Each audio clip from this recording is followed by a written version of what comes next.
Hello, YouTube subscribers. Mark My here. Um, also, shout out to my Facebook friends and also Podomatic podcast listeners.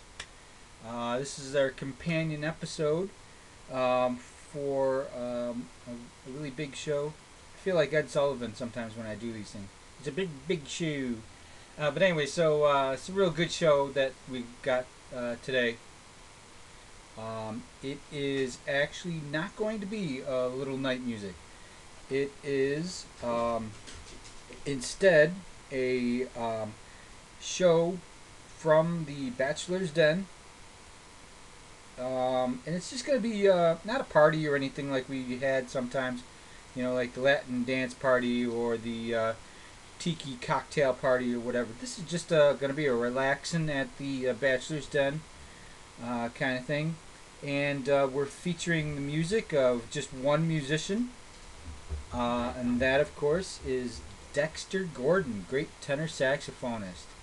Um, I had done shows that focused on one artist before, and I knew that Dexter Gordon was a guy that I like a lot, and wanted to definitely do it. Partly because he had they just reissued some of his Black Lion LPs, and I was going to pick those up. So, and I had already had a couple of his Blue Note LPs. So once I finally did pick up those Black Lions, I had enough material. I thought, okay, let's do it. Um, Also, kind of a surprise, because I am Facebook friends with the Dexter Gordon Memorial page, and they actually sent out a message. Go to this website. There's a free download of Dexter Gordon song, um, and it was really good. It was with Woody Shaw when he had come back from Europe. He was at the Village Gate, kind of a welcome back party that they had for him, and he performed on stage with Woody Shaw, and so one of the songs from that, a Horace Silver tune called "Strollin'."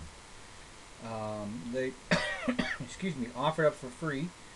Kind of weird though. I downloaded it a couple of different times because I wasn't sure whether it was something I was doing or what, but or if it's just in the recording process or whether there was actually a problem with the downloader or something. But there is a point where the music just fades away to silence, and then all of a sudden it fades back in. So I'm kind of I'm gonna goof around with editing, see if I can't fix it up a little bit so it sounds a little better. But whatever, it is what it is, and it's a free download, so I'm not gonna complain. But let's get going. I'm actually gonna show not only the stuff that I used on the show, but several other of my Dexter Gordon albums here because why not? All right, first one. We started off with you cannot do Dexter Gordon without talking about some of the tenor saxophone battles he had with other tenor saxophone players. And I do have the two big main ones that are part of his career highlights. And the first one is, well, both of them I actually got off the same record. This is actually a Hall of Fame Jazz Greats label album called Something Special. Okay, and I featured it before because we used Milt Jackson, Howard McGee. But this time we're going to use the Dexter Gordon All Stars, which I will read. Dexter Gordon, Teddy Edwards, Wardell Gray, tenor saxophones, Melba Liston, trombone, Charlie Fox and Jimmy Rawls, piano, Red Calendar bass, Chuck Thompson or Roy Porter drums. And the tunes are The Chase, which we used at the second. The Strolling will be the first. Strolling will be the first song you hear. The Chase we do is the second song. Then it has Ghost of a Chance, Iridescence, and Mischievous Lady, and then our very last song of the night, The Duel. The Chase is a tenor battle with Wardell Gray. It's in a bebop style. Back then, at this time when they were doing this, Dexter was playing bebop on tenor saxophone, along with Wardell Gray and Teddy Edwards. They were both bebop tenor saxophonists. Not very many tenor saxophone bebops players. Mostly that was alto, and trumpet, other instruments like that, where it's a little more nimble, a little quicker pace, so you have to be light on the instrument. Tenor saxophone is not necessarily known as a light instrument where it's quick response, it's bigger. It's same thing with trombone. You don't see a whole lot of bebop trombone players.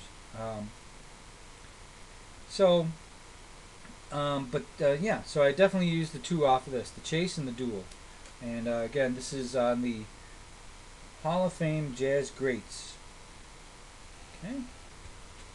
Moving on. I used off of this particular album, which this here is one of the Blue Note 75th anniversary reissues.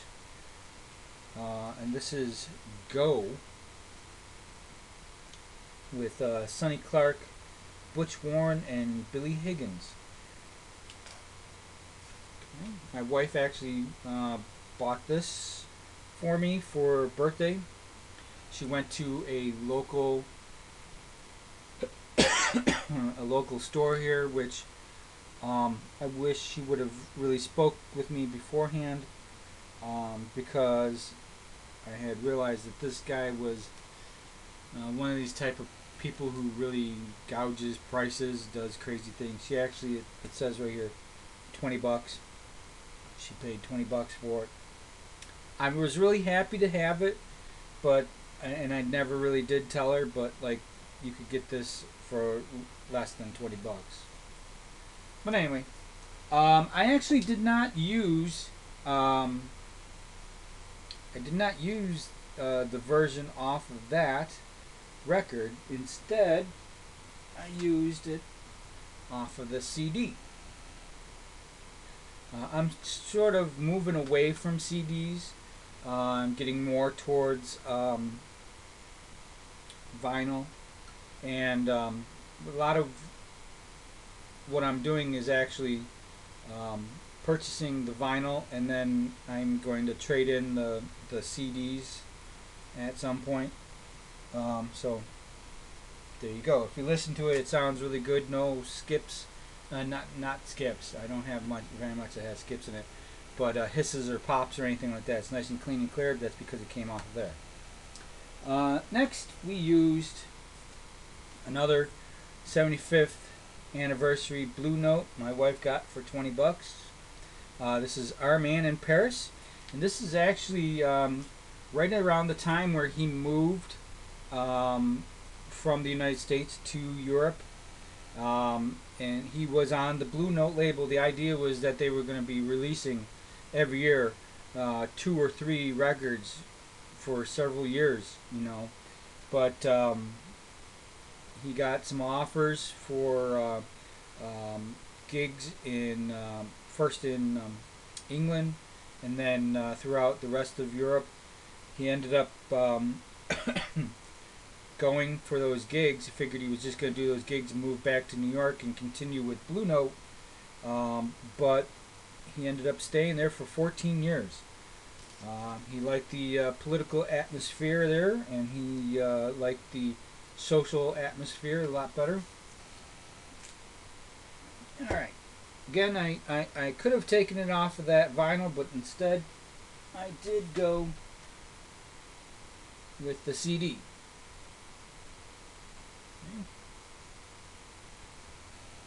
Alright. Next, I did another song from A Swing and Affair. I do not have the vinyl yet, but I do have the CD. Swing and Affair, Dexter Gordon. This is actually the last Blue Note record he did while still in the U.S. Alright. So then, again, I mentioned part of the reason why I did this was because I did get a series of Dexter Gordon Black Lion releases.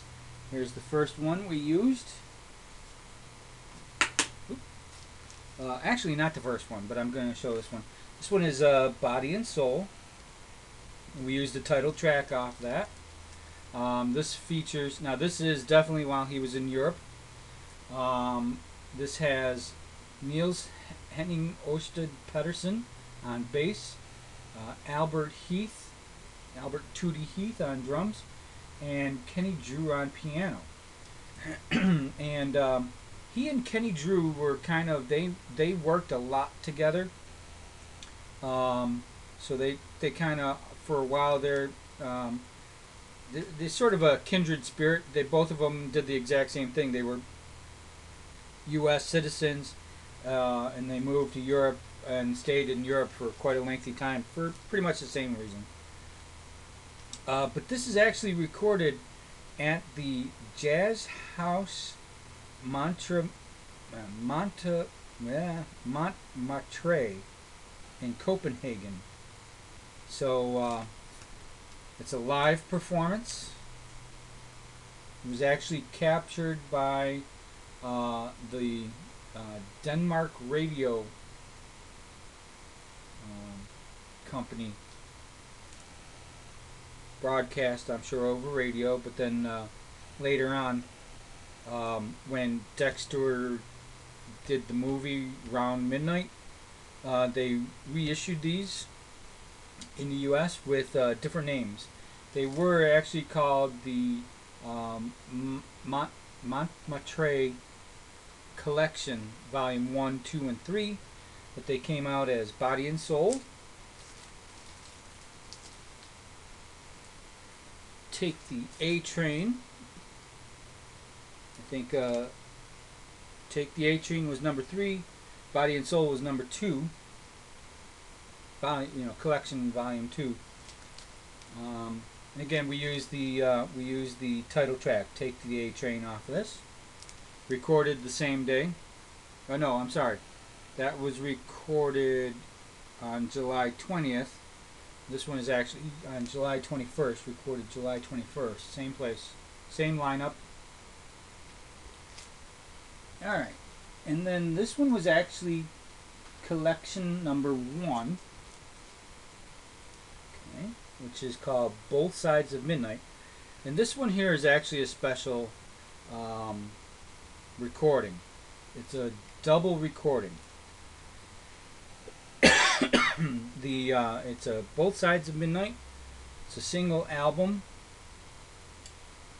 on 33 and a third RPM, but then it also comes on a 2 LP recording at 45 RPM. I do not own any 12-inch 45 RPM recordings. This was a first for me, and you know what? I can definitely tell why people like it. Quite a big difference in the sound quality. So, real happy I got that. And you know what? I actually got it. This was through Barnes & Noble, and I had a 10% off coupon, so it came down in price quite a bit. I was real happy with that, and you know, it's a very good first experience at 45 RPM. If you have ever a chance to do that, do it, because it's really worth it.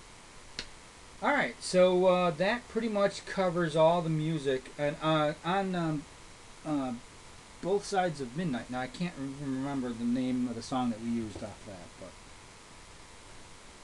but trust me, it's good. All right, so that's everything that I used. Now here's the fun part. I'm gonna show off a little bit. Sometimes I really surprise myself. I know that my collection is coming along, but every once in a while I come across something like this and I go, oh wow, my collection is actually pretty nice. I didn't really even think about it.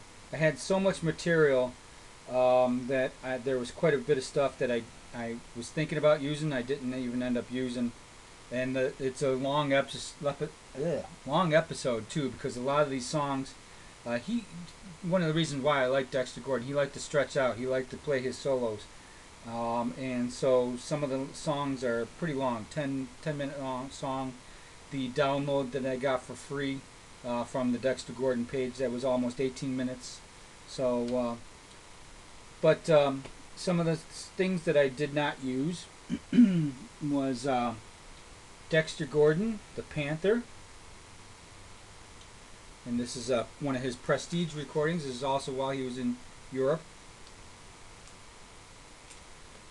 And another one that I did not use is called "Biting the Apple." It's recorded in New York City in 1976. Barry Harris, Sam Jones, and Al Foster.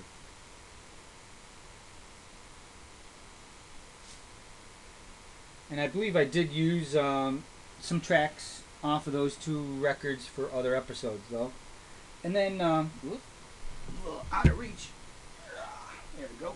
Some CDs that I did not use. Savoy Jazz Originals. This is called "Setting the Pace." And I did use some stuff off of this in previous episodes.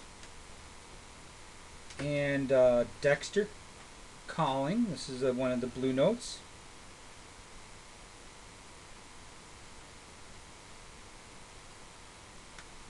And last but not least, Dexter Rides Again. This is actually on Savoy.